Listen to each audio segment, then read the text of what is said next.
The Rough Country 2-inch lift kit that we have here today will be for the 2021 and newer non-Badlands or Sasquatch Bronco owners who are looking for a small lift for both the front and rear to comfortably fit a set of 35-inch tires or even a set of 37s.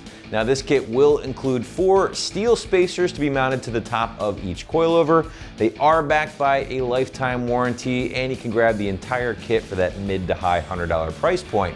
Install will get a 3 out of 3 wrenches here on the difficulty meter, as there is a fair amount of work involved. But if you hang with me till the very end of the video, I'll walk you through the job and give you a tool breakdown. So with the 6th Gen Bronco release came the anticipation of modifications, and of course, one of the biggest areas owners were keeping an eye on was the leveling or lift kit category. Now, Rough Country was one of the first to market with their leveling kits, along with their smaller lift kits, such as the 2-incher we're talking about here today. But before we go any further here with this particular video, guys, I do want to reiterate the fact that this will not apply to the Badlands trim or any Sasquatch package 6th Gen Broncos out there, because they are equipped with that Bilstein suspension.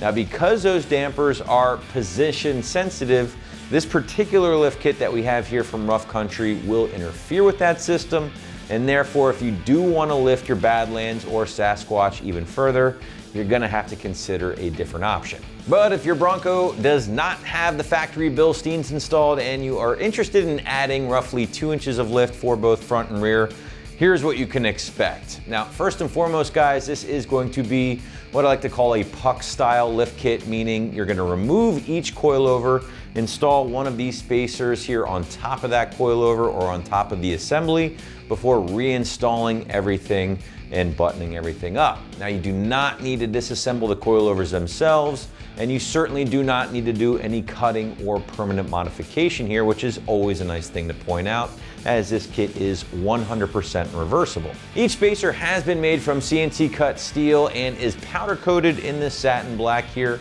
just to help resist any corrosion over the years. Now, the kit does also include all of the necessary hardware and instructions to help you get everything in place. With the kit installed, Rough Country claims that owners will maintain a ride quality that is very similar to stock, and also benefiting from the improved ground clearance of this additional 2 inches of lift. Now, this will also help owners with fitting a larger tire on their Bronco, such as a 35 12.5, for instance. That's the tire that Rough Country is going to recommend the most, but you can even get a 37 on your rig here with those crash bars removed. As always, guys, when modifying your suspension, it is highly recommended to get your Bronco realigned after everything gets bolted up, just to make sure you're not wearing out those tires at an accelerated rate. One of the nice things, though, about this kit is that Rough Country actually does include some alignment specs in their instructions, so be sure to check those out. Speaking of instructions, now we want to segue into the install, show you what it takes to get all 4 spacers here in place on your Bronco at home. Now, this one is going to involve a solid amount of work here, guys, including removing those coilovers on all 4 corners. So if you don't have the space or the tools to make this happen, you might want to leave this one in the hands of your local shop. But if you're the type of owner out there who has the tools and the space to get it all done, along with some know-how, well, then hang with me as we get this thing installed right now and give you some tools needed to get the job done.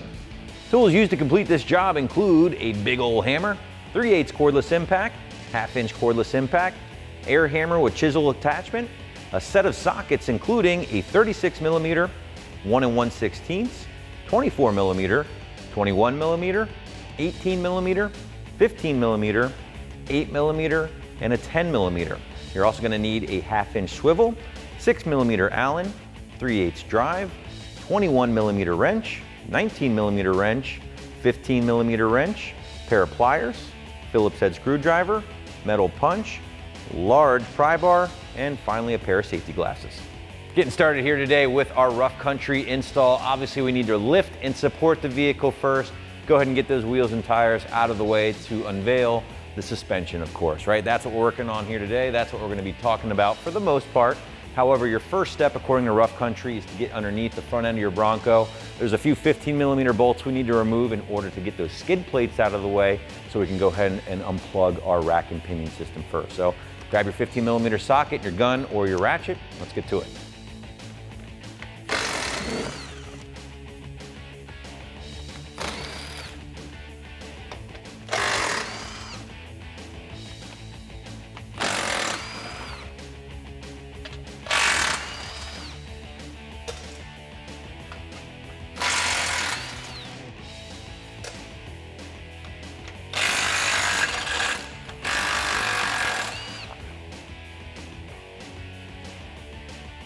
So with our skid plates down, you can now access your rack and pinion and these clips or plugs that Rough Country recommends you removing prior to getting started with the install.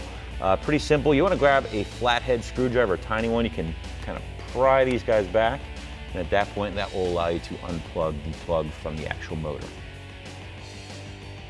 Get your hand in there after you slide that clip out, and you can unplug that. We're going to grab the other one on the other side as well.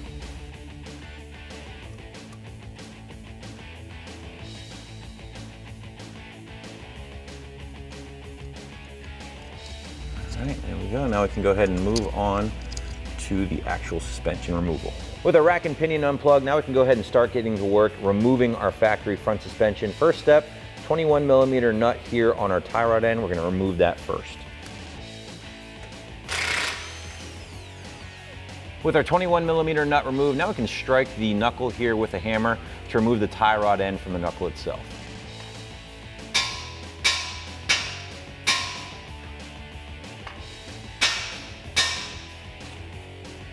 With the tie rod end free from the knuckle, now we're going to move to the brake line bracket. It's a single 10mm bolt. You can remove that next.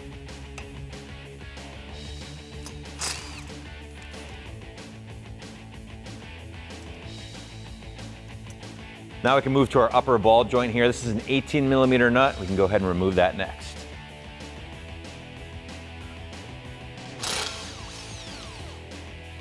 Now that 18mm nut's out of the way, we're going to go ahead and strike the knuckle right here to remove the upper ball joint from the assembly. Next up, we're going to tackle this lower sway bar nut here, guys. This is a 21mm. Go ahead and grab your gun and get it off. After our 21mm end length nut has been removed, we're going to go right next door here to these two 18mm nuts. These secure the lower strut mount assembly to the lower control arm. So again, just grab your 18mm and go ahead and remove these two next.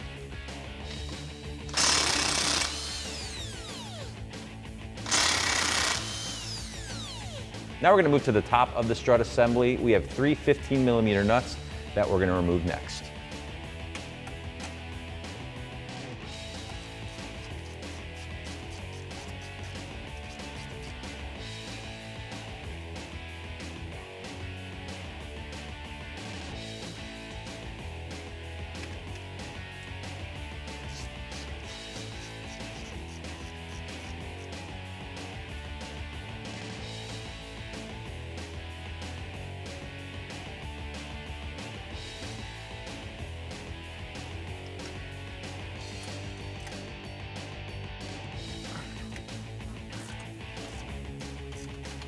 All right, guys, so the strut assembly is just about ready to come out, but before we can do that, we're gonna go ahead and remove this 36mm nut here on the axle side, and at that point, we can separate the axle from the hub assembly, allowing us to remove our strut assembly.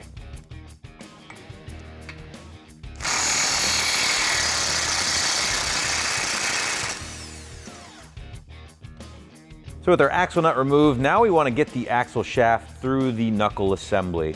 To do so, I have an air hammer with a fine tip on the end. The secret is just to get it in that little dimple there and air hammer it through the knuckle and hub assembly.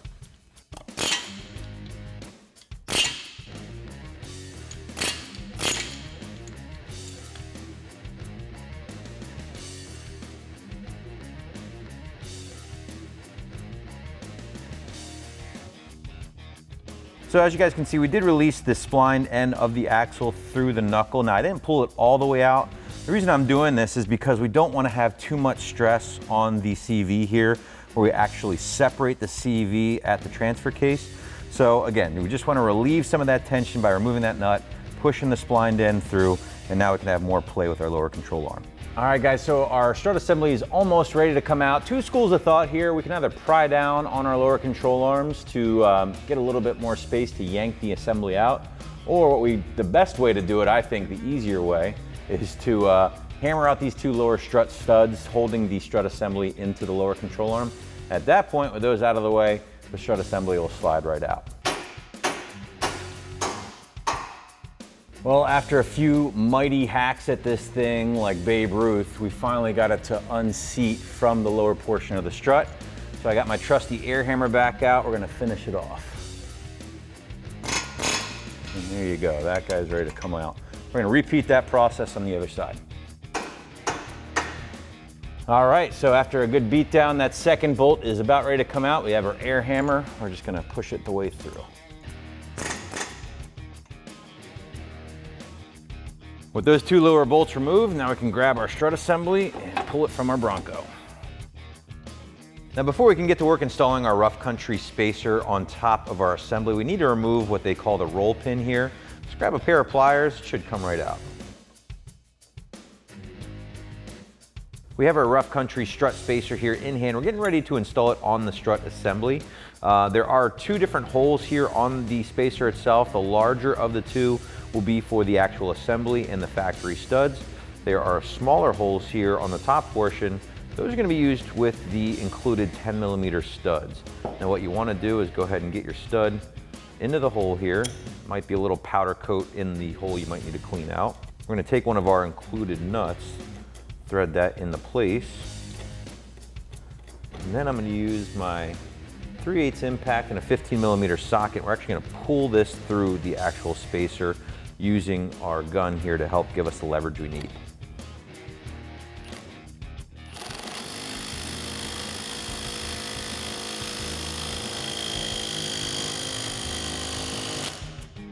Now we're just going to repeat that process for the final two holes. Again, get our stud in place. I'm actually going to use a couple washers this time around to help pull that last little bit of our stud through.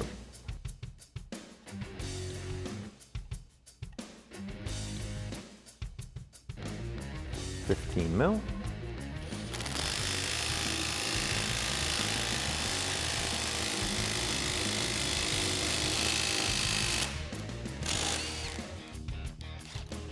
And we'll do our final one.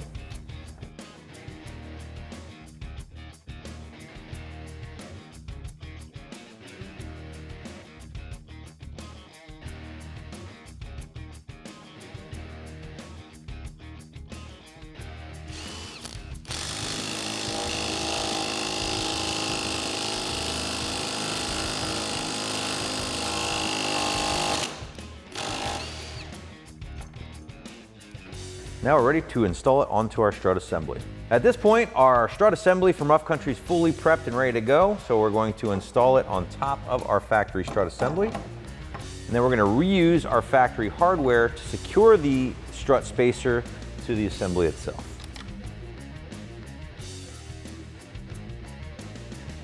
Once you get these all started by hand, there's not a ton of space, unfortunately, due to the spacer for a big old socket.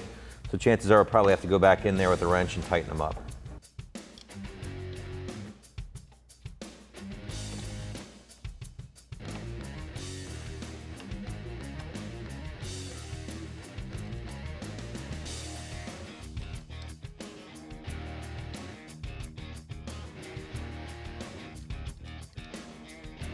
All right, so for this one, I'm actually going to grab a thin wall chrome socket and would actually give us enough space to kind of torque this down.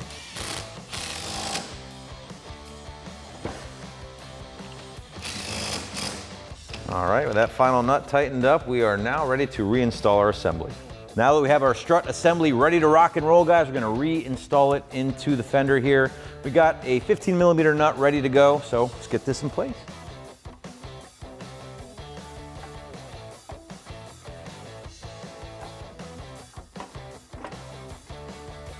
Go ahead and throw a nut up top just to hold it in place for now.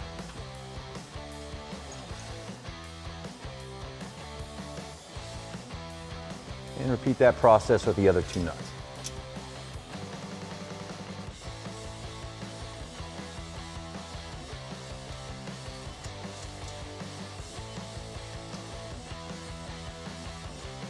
I got my 15mm ratcheting wrench here. I'm just gonna tighten these up.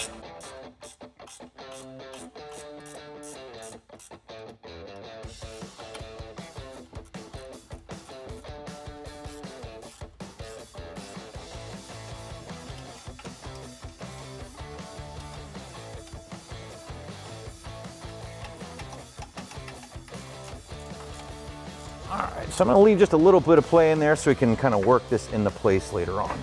With our 3 top nuts on and finger tight, now I'm gonna move to the bottom strut bolts. Rough Country does include 2 brand new bolts to be used in place of the press bolts that we just removed. So I'm gonna actually use a big pry bar here because it does take some manipulation of the lower control arm to get it in place so we can get those bolts through.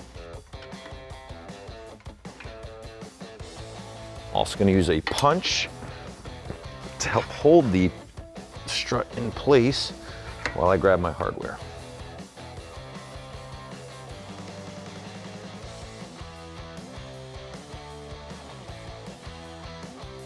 All right guys, so we got our first lower bolt in here. We had to raise the lower control arm a bit, use a hole punch to kind of line the bolt holes up a bit better.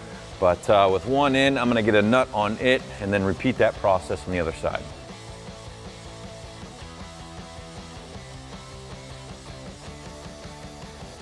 So now that we have our bolt going through our lower control arm for the strut, I'm gonna tighten it up with a 19mm open-ended wrench on the top and then a 18mm socket here on the bottom.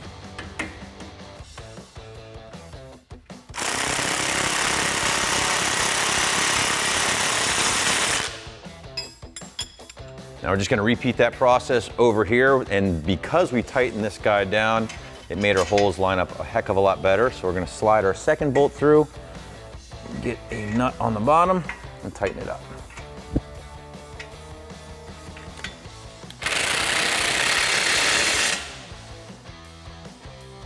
Now we can work on reassembling our knuckle area.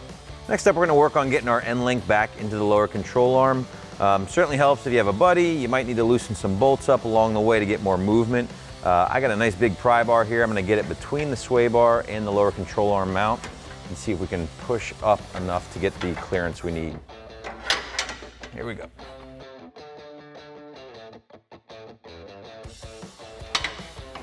Now we got it through, so now I'm just gonna put a little bit more torque on this and get our nut on. I'll come back later and tighten that up with our 21mm.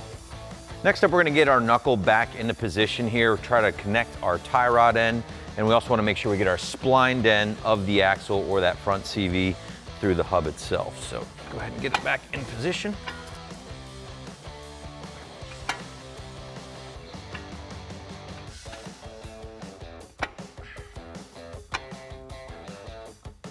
Get our tie rod end through just to hold the knuckle in place, and we'll put our nut on that.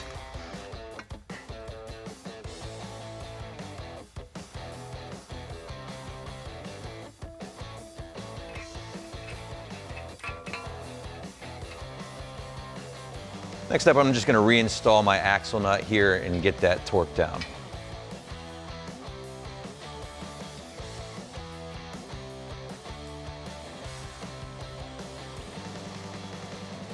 Got our big 36mm socket. Let's get it torqued.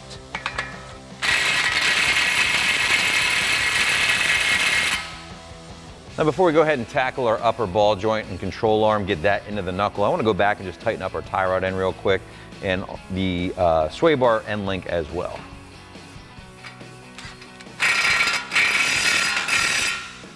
I'm also going to come back and tighten up our end link bolt here as well. Now this is a Allen bolt, so if you put a socket and an impact on this, you will end up spinning the actual boot here and you danger ripping that. So go ahead and grab yourself a 6mm Allen along with a 21mm wrench, and we'll just go ahead and tighten this up.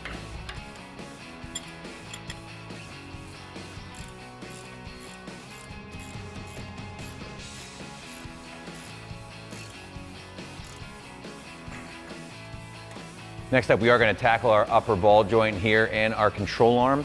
Again, big pry bar, leverage is going to be your friend. I like to get it up in the spring hat there, kind of pry down. As you can see, that's going to give you the leverage needed to get the ball joint through the top of your knuckle. Of course, have your nut ready to go, so when you get that in place, you can get a few threads in.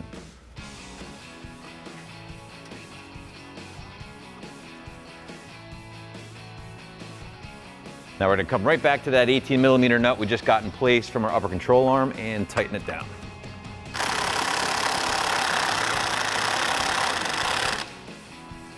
All right guys, so we're just about done the front end here. We just gotta go back and make sure our 3 15mm nuts are tight up top. We're also gonna go ahead and re-secure our brake line, and then that should cover it.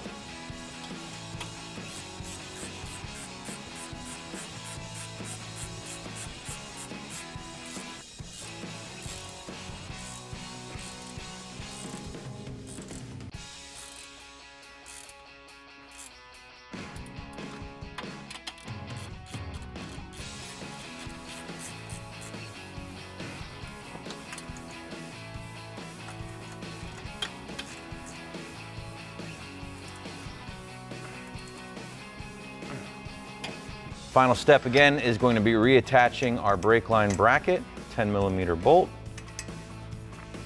Very low torque on my 3/8 impact. All right, now you can go ahead and reinstall your wheel and move to the rear. All right guys, so now we're gonna get started with the rear uninstall of your factory coilover here. A couple steps including removal of one of the track bar bolts, which we're gonna tackle first, so let's go. Again, we got our 24mm socket here on our 1/2" impact. We can remove this bolt now.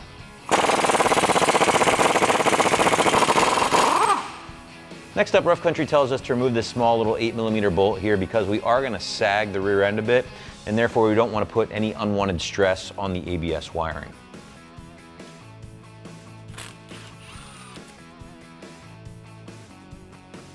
Next up, we're going to support the rear axle and begin removal of the lower strut mount bolt.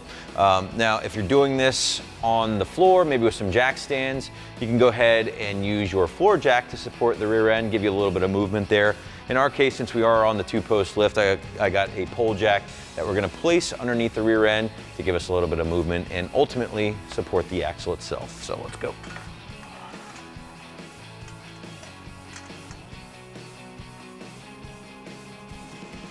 Next up, we got our 1 1/16 socket on our 1/2" impact. We're gonna remove the lower strut mount bolt next.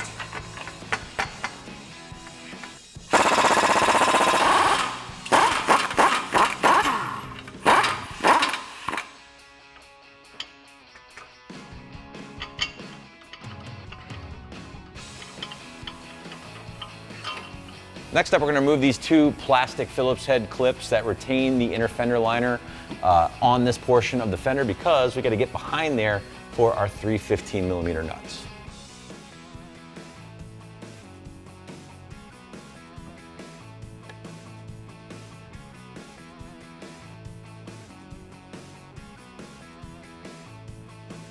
With those clips removed, now we can go ahead and fold this back to reveal our 3 15mm nuts. I got a ratcheting open-ended wrench here. We're going to go ahead and remove those now.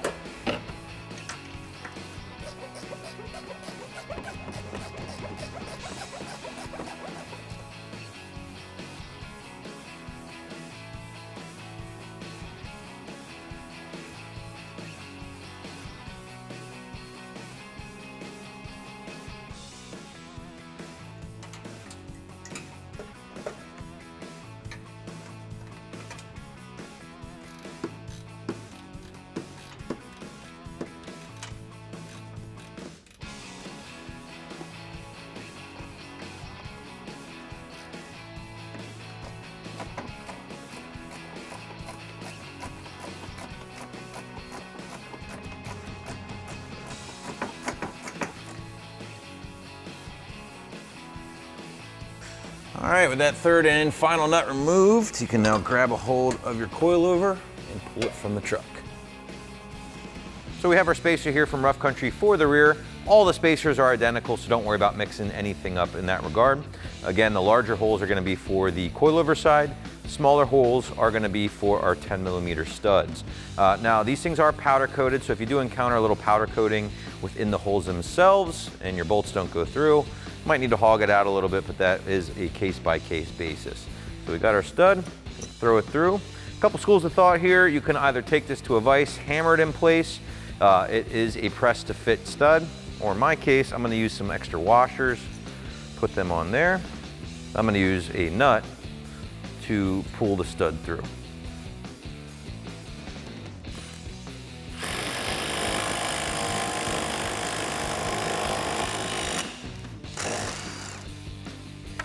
repeat that for the 2 other studs.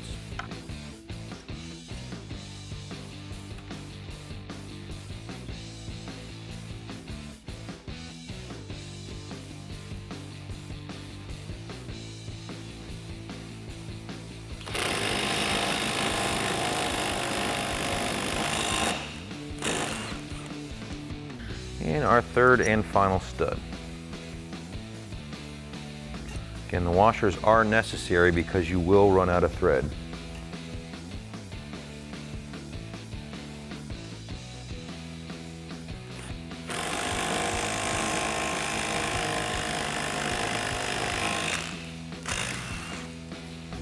All right, with all the studs in place, now we can install this onto our coilover. Now before we can actually install the spacer on top of the coilover, we need to ditch this factory roll pin. So just basically grab a pair of pliers. I like to give it a whack first to kind of loosen it up, and then it simply comes right out. All right, now we can actually grab our spacer. We're gonna get it in place.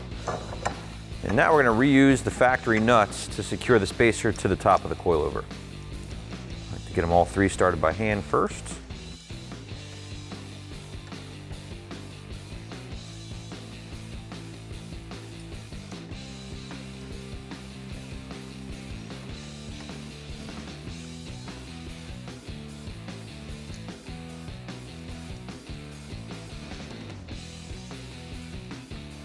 And once in place, this is a bit of a tight surface here, so if you have a thin-walled socket, definitely be a great opportunity for it. Otherwise, you can just use a 15mm open-ended wrench. I like to do a little bit at a time, otherwise the spacer itself gets a little crooked and prohibits you from actually securing it all the way down.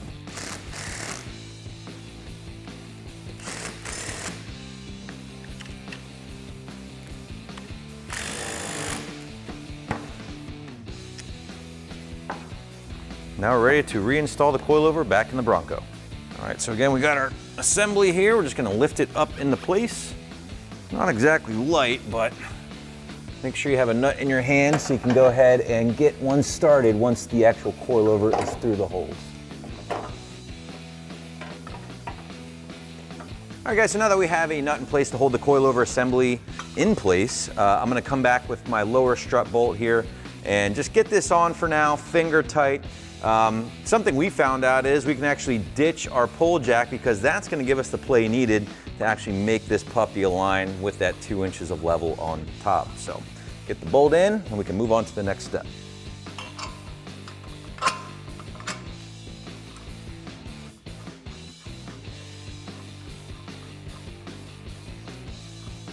All right, now let's get our track bar in place. Next step is we want to get that track bar realigned with our bolt hole down here. This is certainly going to take some backyard ingenuity. In our case, I like to use a strap. Go from one end of the track bar, hook it down to the other end of the actual rear end, and then just tighten it up and hopefully bring that track bar in place enough to get our bolt hole to align.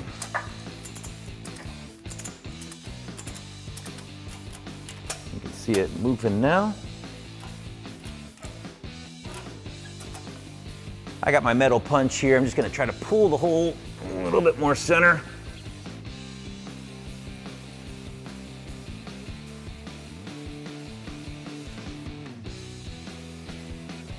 All right guys, so now our bolt is in and started. I'm gonna have to go ahead and convince it to come through a little bit more, but we do have our nut here. There's a little slot. I don't know if you guys can see that really well, but basically the nut's gonna live in there so it won't turn when you're tightening everything down. Just make sure you slide the nut into that as opposed to resting it on top.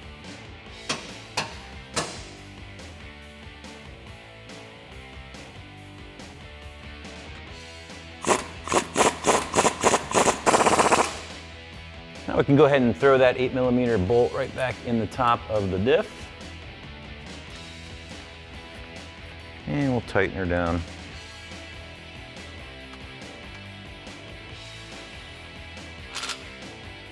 Now we're going to use our 1 1/16 inch socket to tighten down our lower strut mount bolt. Now we're going to come back to our pole jack to actually give us just about a 1/2 inch to 1 inch of lift so we can grab those last couple threads on the top of our coilover. So get this underneath the axle. All right, last but not least, guys, we're gonna go ahead and grab our last 2 remaining 15mm nuts, and we're gonna go ahead and install them on the top of the coilover.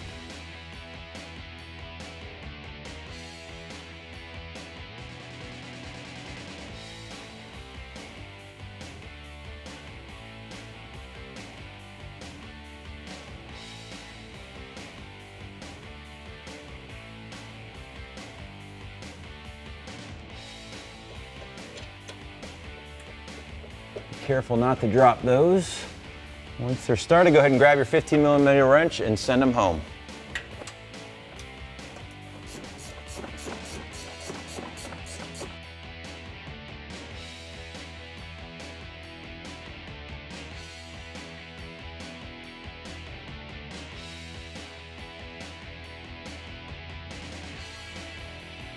All right, our last step back here is to resecure our plastic clips holding the fender liner in place. All right, guys, almost beer time, I promise, but let's not forget to plug back in our rack and pinion and secure the red clips. Plug in and push forward. Repeat that process over here. Plug in, push forward. Now we can resecure our skid plate. All right, good. I like to go around the tow hooks first here. There we go. We could throw a bolt in finger tight for now, just so it doesn't fall down on you. Do the same on this side. Now we're gonna come back to the back of the skid plate. We wanna make sure the big one goes over the little one. Go ahead and line up our holes and start these bolts.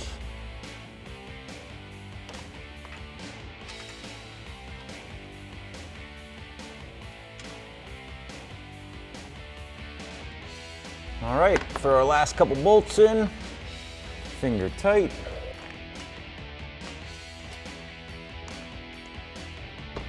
Grab my cordless impact and just send these home.